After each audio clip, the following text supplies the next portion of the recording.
السلام عليكم ورحمة الله وبركاته. أهلا وسهلا بكم في قناتكم تكنيك بالعربي. اليوم نهائي لا يشبه أي نهائي عربي. اليوم مش مباراة، اليوم محاكمة علنية للكرة العربية.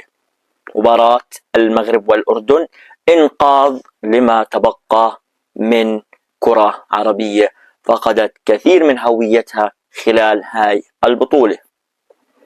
اليوم مش مواجهة كروية فقط، بل مواجهة فلسفتين، عقليتين، طريقتين مختلفتين. هذا الكلام ما راح ينقال في مكان آخر. خليك معنا وتابعنا، اشترك في القناة حتى توصلك آخر الأخبار بحرفية عالية. خليك معنا. راح أحكي اليوم بنظام النقاط. أول نقطة، هاي البطولة كشفت أكثر مما جمعت. كأس العرب هاي السنة ما كانت بس بطولة للنتائج فقط، كانت مرآة قاسية، مرآة كشفت منتخبات بلا شخصية، أسماء أكبر من أدائها، استحواذ بلا أنياب، هجوم بلا شجاعة. لكن وسط هذا الضجيج كله في فريقين وصلوا للنهائي لأنهم عن جد استحقوا يكونوا في النهائي. المنتخب المغربي، أنتم لم تصلوا بالصدفة، وصلتم لأنكم لعبتم كرة قدم حقيقية، امتلكتم الجراءة، فرضتم الإيقاع، لم تختفوا خلف الأعذار. أنتم بتمثلوا كرة تهاجم، تغامر وتؤمن بنفسها. لكن تذكير مهم، النهايات لا تكسب بالجودة فقط، بل بالصبر والهدوء واحترام التفاصيل واحترام الخصم. لذلك ما تندفعوا، لأن خصمكم بينتظر هاي اللحظة.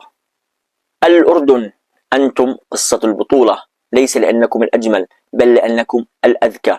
وصلتم بالانضباط، بالقراءة، بالعقل وبالإيمان.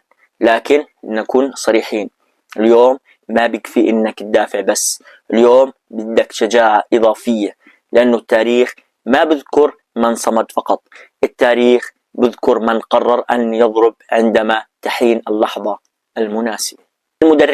المدربين بيعرفوا بعضهم كثير كويس. واحد طبعا من أغرب المفارقات في هذا النهائي أن مدرب الأردن هو مغربي بعقل كروي مغربي، ويلعب أمام منتخب بلاده الأصلي. طبعا هاي مش خيانة، هذا احتراف. هون تصبح المباراة شطرنج، قراءة نفس، صبر مقابل صبر، تفصيل صغير قد يغير كل شيء. النهائي لا يوصف إلا بهذه الكلمات: نهائي بين الكرة والعقل. هذا النهائي ليس عربي ضد عربي فقط، بل كرة جميلة تريد أن تتوج المغرب، وعقل تكتيكي يريد مكافأة الأردن. من يربح؟ من لا يخون شخصيته، ومن لا يختبئ عندما تأتي لحظة الحقيقة.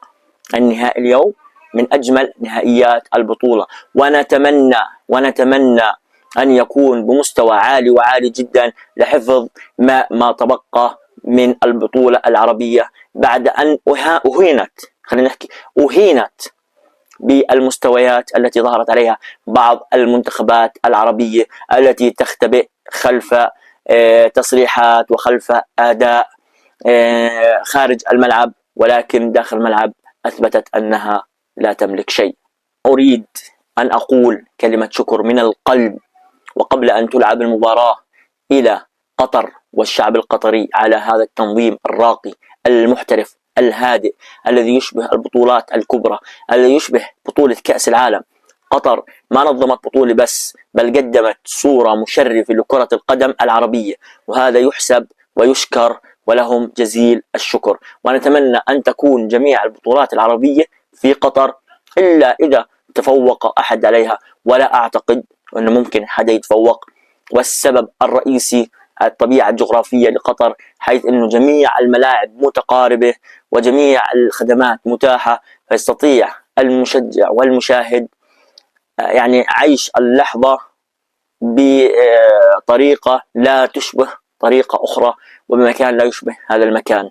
عن جد شكرا إلى قطر على هذا التنظيم الأكثر من رائع. وفي الختام، اليوم ما بدنا بطل فقط، بدنا مباراة تليق بالنهائي. نريد كرة قدم حقيقية بدون خوف، بدنا شجاعة بدون حسابات زايدة. لأنه هاي الليلة راح تنكتب بالتاريخ، والتاريخ ما بيرحم من بيلعب ليجرب الحظ.